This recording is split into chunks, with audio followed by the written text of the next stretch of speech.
Bihar assembly campus में एक बार फिर अपोजिशन पार्टियों के अरकान ने मुजाहरा किया। अपोजिशन जमातों ने जहानाबाद के मुद्दे के साथ साथ महंगाई और बढ़ती प्याज की कीमतों को लेकर सरकार के खिलाफ एहतजाज किया। आरजेडी एमएलए शिवचंद्र राम प्याज की बढ़ती कीमतों को लेकर प्याज की माला पहनकर असेंबली पहुंचे। उन्होंने कहा कि गरीब आवाम की थाली से प्याज गायब है और सरकार तवज्जो नहीं दे रही। प्याज आज के रेट में 100 रुपए किलो बिक रहे हैं और बिहार की सरकार इस पर हाथ लेकर बैठी हुई है। सरकार को कम से कम पंचायत से लेकर और जो है कि शहरों तक का पंचायत जो है कि प्याज खरीद करके और उनको बांटना चाहिए। प्याज भी बहुत महत्वपूर्ण जो है सब्जी के लिए महत्वपूर्ण माना जा रहा है। ऐसे परिस्थिति में जो है कि सरकार को इस पर ध्यान देना चाहिए। खेला हो रहा है, ये सरकार की जो खेला चल रहा है, नाटक हो रहा है, ये नाटक दिखा रहे हैं। कभी इको पार्क के पास कभी देखते हैं, कभी चिड़ियाखाना के पास देखते हैं, अब वही दिखाई नहीं पड़ रहा है। ये नाटक से काम नहीं चलेगा। गरीबों के थाली में प्याज कैसे जाएगा, उस पर मुख्यमंत्री जी आप विचार करिए। ह्यूमन चैन पर आरजेडी एमएलए भाई वीरेंद्र ने कहा कि हुकूमत अवाम की आंखों में धूल झोंक रही है। आरजेडी के इल्जामात पर बीजेपी ने पलटवार किया। बीजेपी एमएलए जीवेश मिश्रा ने कहा कि सरकार अवाम में पैगाम देने का काम कर रही है। माहौलियाती तब्दीली से सब फिक्रमंद है। सरकार की मुहिम से अवाम को फायदा होगा। रिकॉर्ड तोड़े, केवल जनता की आंख में धूल झोंकने का काम न करे मुख्यमंत्री जी। नई मानव श्रृंखला बनाकर जनता की आंखों में धूल झोंकना चाहते हैं। जनता सब जानती है, पब्लिक है सब जानती है।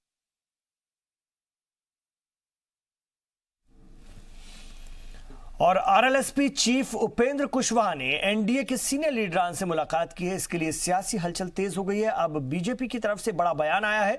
बीजेपी के सीनियर लीडर सीपी ठाकुर ने कहा कि कुशवाहा को एनडीए में लाने के लिए उनसे बात करूंगा। कुशवाहा को बीजेपी और एनडीए के लीडरान से मुलाकात करनी चाहिए। उन्होंने कहा कि अगर कुशवाहा पहल करते हैं तो मैं उसका खैर मकदम करूंगा। सीपी ठाकुर के ऑफर पर उपेंद्र कुशवाहा ने शुक्रिया अदा किया। हालांकि इसको मंजूर करने को लेकर कुछ नहीं कहा।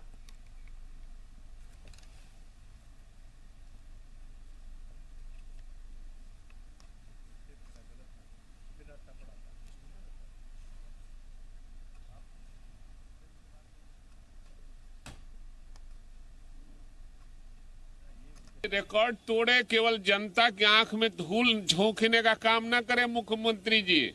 नई मानव श्रृंखला बनाकर जनता की आंखों में धूल झोंकना चाहते हैं।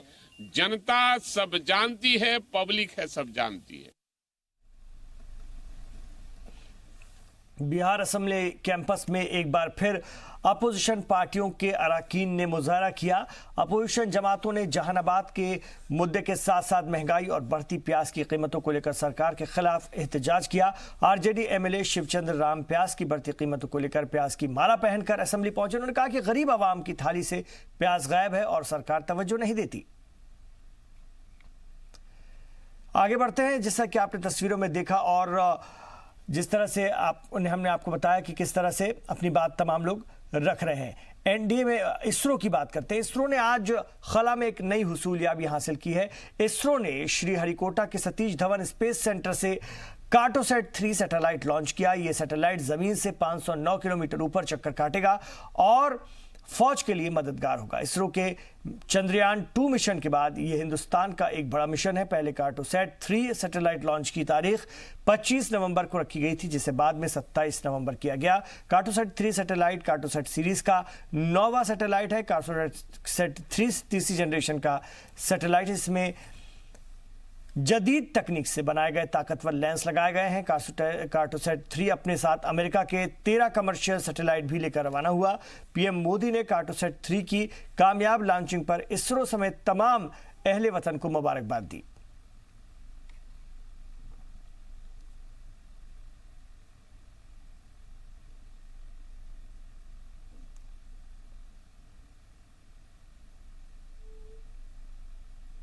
Cartosat 3 is the Indian highest resolution civilian spacecraft.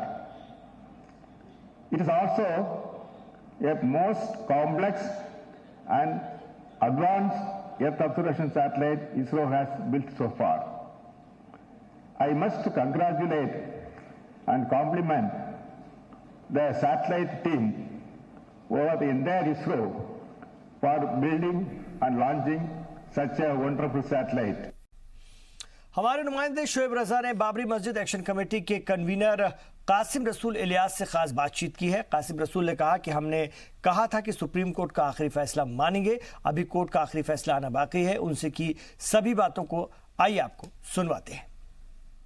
Ayodhya मामले में फैसला आने के बाद इकबाल अंसारी और सुन्नी वक्फ बोर्ड की तरफ से कह दिया गया है कि वो रिव्यू पिटीशन दाखिल नहीं करेंगे, लेकिन जमीयत उलमाए हिंद और all India Muslim personal law board की तरफ से कहा गया है कि वो कोर्ट जाएंगे और रिव्यू पिटीशन दाखिल करेंगे। क्या अब कोई मौक़िफ़ में all India Muslim personal law board के कोई तब्दीली आई है? इस पर बात करने के लिए हमारे साथ कासिम रसूल इलियास साहब मौजूद है, जो all India Muslim personal law board की बाबरी मस्जिद एक्शन कमेटी के कन्वीनर भी है। कासिम साहब, किसी तरह की कोई मौक़िफ़ में तब्दीली आई है क्या? क्योंकि 9 तारीख तक ही आप रिव्यू पिटीशन डाल सकते हैं, आपसे लगातार अपील भी की जा रही है, लेटर भी कई लोग लिख कर कह रहे हैं मीडिया में कि आप रिव्यू पिटीशन के लिए ना जाएं। देखिए, पहली बात तो ये है कि ये रिव्यू पिटीशन में जाने का फैसला all India Muslim personal law board की वर्किंग कमेटी का फैसला है, और जाहिर है कि वर्किंग कमेटी का फैसला होने के बाद उसमें कोई तब्दीली का चांस नहीं है। और जाहिर बात है कि देखिए, ये सिर्फ all India Muslim personal law board का फैसला नहीं है, मुसलमानों के सवाद आज़म का फैसला है। All India Muslim personal law board मुसलमानों की अपेक्स बॉडी है, जिसमें तमाम दीनी मिली तंजीमें, तमाम बड़े दीनी मदारिस, इंटेलेक्चुअल्स, दानिश्वर, वकला, सब लोग इसके अंदर मौजूद हैं। तो हम ये कह सकते हैं कि ये मुसलमानों के सवाद आज़म का फैसला है कि हमें रिव्यू पिटीशन दाखिल करना चाहिए। सवाल ये उठाए जाते हैं कि मुस्लिम पर्सनल लॉ बोर्ड को ये कैसे पता है कि वो मुसलमानों की नुमाइंदगी कर रहा है? क्या वाकई मुसलमान ये चाहते हैं? मुस्लिम पर्सनल लॉ बोर्ड कैसे उसका प्रतिनिधित्व कर रहा है? देखिए, पहली बात तो ये है कि all India Muslim personal law board में आसाम से गुजरात तक और केरला से कश्मीर तक सब मुकामात के, सब स्टेट के रिप्रेजेंटेटिव मौजूद हैं। ये जो 251 अफराद हैं, ये चुनिंदा लोग हैं मिल्लत के, जिसमें तमाम मुस्लिम तंजीमें शामिल हैं, चाहे जमीयत उलमा हो, जमात इस्लामी हो, जमीयत अहले हदीस हो, सुन्नी है, देवबंदी है, बरेलवी है, देवबंदी है, शिया है, सुन्नी है, और जितने बड़े दीनी मदारिस हैं और जितने मुसलमानों के दरमियान नुमाइंदा इंटेलेक्चुअल्स हैं और जितने ऐसे बड़े वकील और जजेस हैं जिनकी एक राय है समाज के अंदर, वो सब इसके अंदर प्रेजेंट करते हैं। तो हम ये कह सकते हैं कि हमें मुसलमानों की पल्स का अंदाजा है, एक बात। दूसरी बात ये कि हमने खुद, हमारे जो अफराद आए थे मीटिंग में, उन्होंने अपने यहाँ के लोगों के राय अम्मा जानने के बाद वो आए थे मीटिंग में। तो ये सवाद आज़म की फिक्र है जो इसको हम लोग रिप्रेजेंट कर रहे हैं। आप कैसे ये मानेंगे कि अगर रिव्यू पिटीशन भी खारिज हो जाती है तो कहीं ना कहीं ये ऐसा नहीं होगा कि बहुत ज़्यादा कि भाई जो माहौल बना है, कई लोग कह रहे हैं कि इससे और ज़्यादा तनाज़ा बढ़ सकता है। अब जो फैसला आ गया, क्योंकि बोर्ड पहले ये कह रहा था कि जो भी सुप्रीम कोर्ट का फैसला आएगा वही हम मानेंगे, तो उसके खिलाफ रिव्यू पिटीशन दाखिल करने का क्या औचित्य है? ये सवाल उठाया जा रहा है। देखिए, पहली बात तो ये कि ये गलतफहमी पैदा की जा रही है। जब हमने ये बात कही थी कि सुप्रीम कोर्ट का जो फाइनल जुडिशियल वर्डिक्ट होगा वो हमारे लिए एक्सेप्टेबल होगा, फाइनल जुडिशियल वर्डिक्ट, तो अभी एक ऑप्शन बाकी है रिव्यू पिटीशन का। रिव्यू पिटीशन के बाद भी खुदा न खास्ता अगर ये फैसला बरकरार होता है तो जाहिर है कि उसके बाद तो फिर इसके अलावा कोई और रास्ता नहीं है। तो ये कहना कि हमने ये कहा था कि हम सुप्रीम कोर्ट का फैसला मानेंगे, हम अपने उस राय से या उस स्टेटमेंट से हट नहीं रहे हैं। हमारा कहना है कि सुप्रीम कोर्ट का अभी फाइनल जुडिशियल वर्डिक्ट आना बाकी है और वो रिव्यू पिटीशन के बाद होगा, अगर हम रिव्यू पिटीशन में जाते हैं तो। कासिम रसूल इलियास साहब, जिनका यह कहना है कि रिव्यू पिटीशन दाखिल करेगा all India Muslim personal law board, जो एक वर्किंग कमेटी में फैसला ले लिया गया था उससे पीछे हटने का कोई सवाल नहीं है। उम्मीद ये लगाई जा रही है कि 3 या 4 दिसंबर को रिव्यू पिटीशन दाखिल की जा सकती है। जी मीडिया के लिए दिल्ली से मैं शोएब रजा। और अयोध्या में राम जन्मभूमि को लेकर सुप्रीम कोर्ट के फैसले को सुन्नी सेंट्रल वक्फ बोर्ड कोई चैलेंज नहीं देगा। लखनऊ में बोर्ड की मीटिंग में इस पर मुहर लगा दी गई है। मीटिंग में शामिल 7 में से 6 रुकन की राय पर फैसला हुआ कि बोर्ड सुप्रीम कोर्ट के फैसले पर नजरसानी की अर्जी दाखिल नहीं करेगा।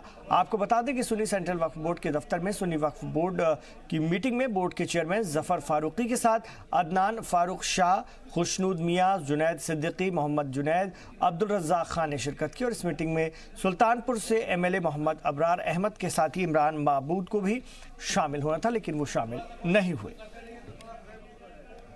उत्तर प्रदेश सुन्नी सेंट्रल वक्फ बोर्ड ने आज दिनांक 26/11/2019 की मीटिंग में बाबरी मस्जिद से संबंधित माननीय उच्चतम न्यायालय के निर्णय पर विचार किया, जिसमें बोर्ड ने आम राय से तय किया कि इस मामले में अब कोई पुनर्विचार याचिका दायर नहीं की जाएगी, जबकि बोर्ड के एक सदस्य हैं जनाब अब्दुल रज़्ज़ाक खान साहब अधिवक्ता ने इस राय का विरोध किया।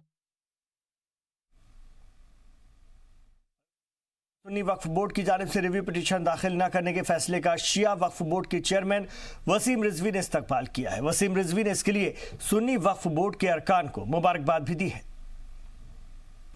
शिया सेंट्रल वक्फ बोर्ड सुन्नी सेंट्रल वक्फ बोर्ड को बधाई देता है कि उसने समझदारी का परिचय देते हुए राष्ट्रहित में राम जन्मभूमि प्रकरण में रिव्यू पिटीशन दाखिल न करने वाले अपने पुराने फैसले को वक्फ बोर्ड की बहुमत से पास करा दिया।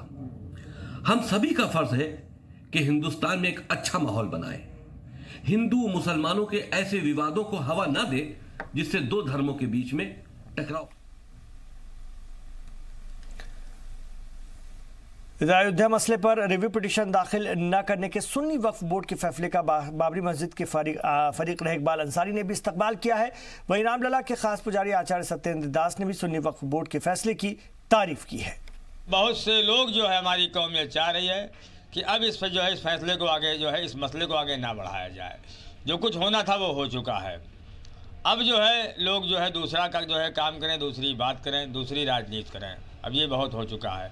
हमने साफ कहा कि हम रिव्यू में नहीं जाएंगे। तमाम लोग भी अब जो बुद्धिजीवी हैं, डॉक्टर हैं, मास्टर हैं, वो लोग लगे हुए हैं कि रिव्यू में लोग ना जाएं और इस बात को आगे ना बढ़ाएं। जो मसला था वो ख़त्म हो गया। पुनर्याचिका जारी नहीं करेगा तो अच्छी बात है, स्वागत योग्य है, क्योंकि वो इसके पहले भी सुप्रीम सभी जितने पक्षकार थे वो कह चुके थे कि जो सुप्रीम कोर्ट के ऑर्डर होगा हम लोग सभी लोग उसको मानेंगे और स्वीकार करेंगे। तो मानने की बात पहले कह चुके हैं और उनको अब जो लोग कह रहे थे कि हम पुनर्याचिका दायर करेंगे वो गलत है। इधर नोएडा की सड़कों पर अब आपको कोई आपकी फोटो खींचता दिखे तो हैरान मत होइएगा। दरअसल नोएडा पुलिस ने ट्रैफिक जवाबित तोड़ने वालों के लिए एक खास मुहिम चलाई है, जिसमें सड़क पर कैमरामैन की तैनाती की गई है। क्या है ये मुहिम, आइए आपको बताते हैं। तो खींच मेरी फोटो, तो खींच मेरी फोटो, तो खींच मेरी फोटो, तो खींच। फोटो खिंचवाना और उसे खींचकर सोशल मीडिया पर अपलोड करने का शौक आजकल के सबसे बड़े शौक में से एक है। लेकिन सोचिए, जब यही तस्वीर आपके लिए एक भारी भरकम चालान लेकर आए तो क्या? सड़क पर चलते हुए ट्रैफिक जवाबित तोड़ने के लिए अब सिर्फ सीसीटीवी ही नहीं बल्कि मोबाइल के कैमरे भी आप पर नजर रखेंगे। ट्रैफिक जवाबित तोड़ने वालों को सबक सिखाने के लिए नोएडा इंतजामिया ने अनोखी मुहिम शुरू कर दी है। नोएडा में अगर आपने ट्रैफिक जवाबित की खिलाफ वर्जी की तो ट्रैफिक का जाब्ता तोड़ते हुए आपकी गाड़ी के साथ उसकी फोटो खींची जाएगी, जिसके बुनियाद पर चालान काटा जाएगा। इतना ही नहीं, वो फोटो सोशल मीडिया पर वायरल भी हो सकती है। इसके लिए महकमा ट्रांसपोर्ट ने ट्रेन फोटोग्राफर्स मुकर्रर किए हैं, जो जवाबित तोड़ने वालों के फोटो महकमा ट्रांसपोर्ट को भेजते हैं, जो फेसबुक पर अपलोड भी की जाएगी। नोएडा में अगर आप रहते हैं और आपको लग रहा है कि ट्रैफिक नियम तोड़ने पर भी बच जाएंगे, जो ऑटोमेटिक कैमरास लगे हैं वो काम नहीं करते हैं या हर जगह नहीं लगे हुए हैं, तो अब आपको ये बता दें कि ये हो सकता है कि एक कैमरा लगातार आपका पीछा कर रहा हो और वो कैमरा नोएडा आरटीओ की तरफ से कैमरामैन लगाए गए। हमने तस्वीरों में आपको दिखा देते हैं, जैसे यहाँ पर ये खड़े हैं। हमें रोड पे जैसे कोई मतलब ट्रेन ड्राइव कर रहे हैं उसका फोटो लेना, और रेड लाइट जंप कर रहा है, विदाउट सीट बेल्ट है, रॉन्ग साइड है और विदाउट हेलमेट है, इन सब की आप रिकॉर्ड कर। यानी आप भले ही ट्रैफिक पुलिस और ऑटोमेटिक कैमरे की नजरों से बच जाएं, लेकिन आपको ये फोटोग्राफर रंगे हाथ को पकड़ सकते हैं। फोटोग्राफर्स पुलिस वेरीफाइड है, उनकी प्रॉपर ट्रेनिंग इस काम के लिए की गई है, किसी वेंडर के थ्रू है जिसका एस्टैब्लिश ट्रैक रिकॉर्ड है, और सिटी मजिस्ट्रेट साहब ने जो पूरे इस प्रोसीजर में इन्वॉल्व हैं उन्होंने भी अपने स्तर से उसकी जांच परख की है। इस मुहिम के लिए फोटोग्राफर को खास ट्रेनिंग दी गई है, जिसमें ट्रैफिक जवाबित से लेकर लोगों से बातचीत करने तक सभी तरह की ट्रेनिंग दी गई है।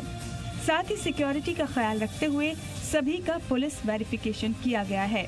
इतना ही नहीं, मुकर्रर फोटोग्राफर्स को अथॉरिटी की जानिब से साइन किया हुआ ID कार्ड भी दिया गया है, जिससे लोग बेफिक्र हो सके कि उनकी तस्वीर इंतजामिया की जानिब से खींची गई है। ठीक ही प्राइवेसी अगर आप जैसे अगर वायरल कर रहे हो तो सभी लोग उससे भी खराब लगेगा, राइट। अगर चालान काट रहे हो तो सिंपल उसका चालान काट दो, सिंपल, ठीक है। या फिर एक पल के लिए बेनिफिट्स भी है कि अगर आप काट रहे हो तो और लोगों को भी सीखने को मिल जाएगा कि नहीं भाई ऐसा करने पे ये चालान कट रहा है, तो उस चीज़ से कुछ को सीखने को भी मिल जाएगा।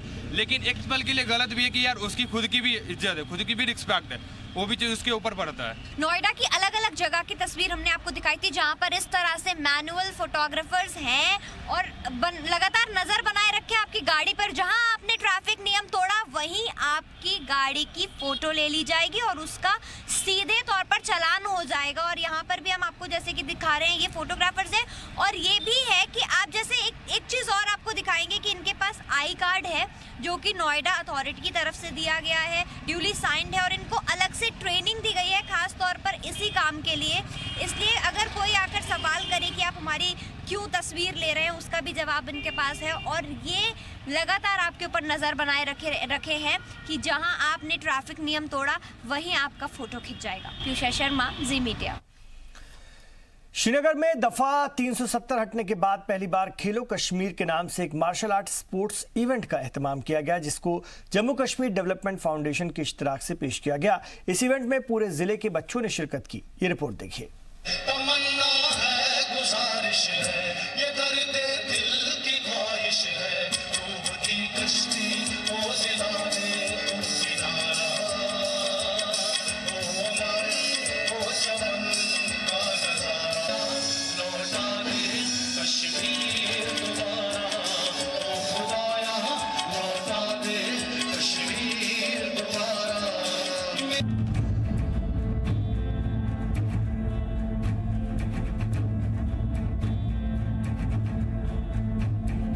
श्रीनगर के इंदौर स्टेडियम में दफा 370 हटने के बाद पहली मर्तबा खेलो कश्मीर के नाम से एक मार्शल आर्ट स्पोर्ट इवेंट का आगाज किया गया।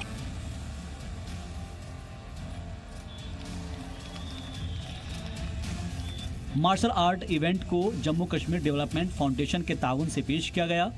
खेलो इंडिया के तर्ज पर इस इवेंट को कामयाब बनाने के लिए जिले के हर इलाके से बच्चों ने इसमें शिरकत की।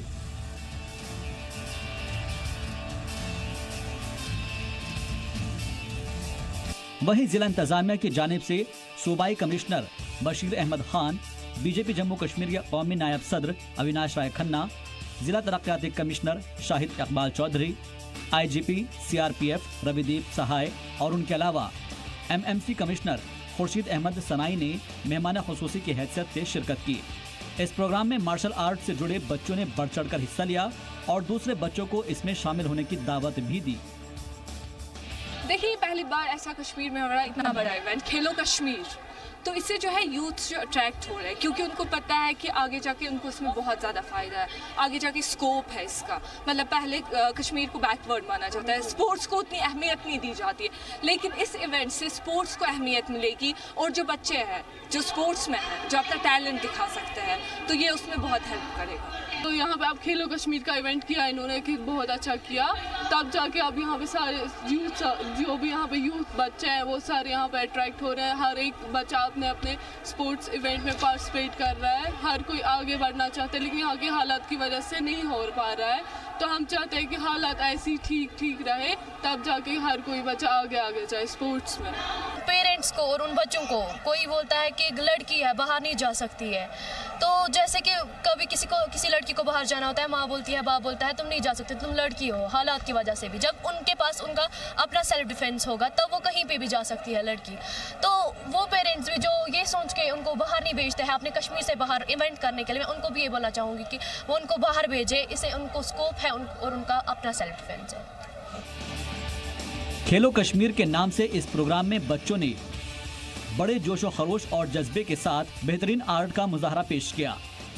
स्टेडियम में मौजूद लोगों ने इन बच्चों के मार्शल आर्ट के बेहतरीन मुजाहरे को देखते हुए इनकी भरपूर हौसला अफजाई की। और इस मौसम के अंदर ये प्रोग्राम ऑर्गेनाइज करना, मैं खन्ना साहब को बहुत बहुत बधाई देता हूँ और मैं उम्मीद करता हूँ कि ये जो इनिशिएटिव लिया है, ये इनिशिएटिव कश्मीर में शांति के लिए बहुत एक पहल के रूप में हम इसको देख सकते हैं। और हमें एक जम्मू कश्मीर डेवलपमेंट फाउंडेशन के तौर के ऊपर एक पार्टनर अभी हमें मिल गया है, और हम जितने भी आगे हमारे स्पोर्ट्स के इवेंट होंगे उसमें हम ज़रूर जम्मू कश्मीर डेवलपमेंट फाउंडेशन को भी इन्वॉल्व करेंगे, ताकि ये जो एक स्पोर्ट्स का माहौल है, एक पॉजिटिव माहौल है, अच्छा माहौल है, ये कश्मीर के हर जगह में फैले। वहीं बीजेपी जम्मू कश्मीर के नायब सदर अविनाश राय खन्ना ने बच्चों की हौसला अफजाई की और कहा कि कश्मीर में इस तरह के प्रोग्राम के जरिए बच्चों की सलाहियतों में निखार आता है। आज खेलो कश्मीर के तहत कम से कम 8 इवेंट जो हैं, 8 स्पोर्ट्स के वो हो रहे हैं। आज आपने जो उत्साह देखा, मैं समझता हूं कि ये एक अपने आप में बहुत बड़ा चैलेंज इन बच्चों ने एक्सेप्ट किया है। इस सर्दी के मौसम में वो बच्चे अपने घरों से उठ के आए और आकर यहाँ पर वो 2 रात हमारे साथ स्टे भी करेंगे और अपना टैलेंट भी यहाँ पर दिखाएंगे। और ये बहुत बड़ा मैसेज मैं समझता हूँ कि जम्मू कश्मीर में जाएगा। जिस ढंग से यहाँ के अफसर साहबान ने भी बात की है कि ऐसे इवेंट अगर कोई भी NGO, कोई भी स्पोर्ट्स के जुड़े हुए लोग करवाना चाहते हैं, उनको पूरा साथ दिया जाएगा। मैं समझता हूँ अपने आप में बहुत बड़ा मैसेज है। उन्होंने मजीद कहा कि यहाँ के बच्चों में सलाहियतों की कमी नहीं है।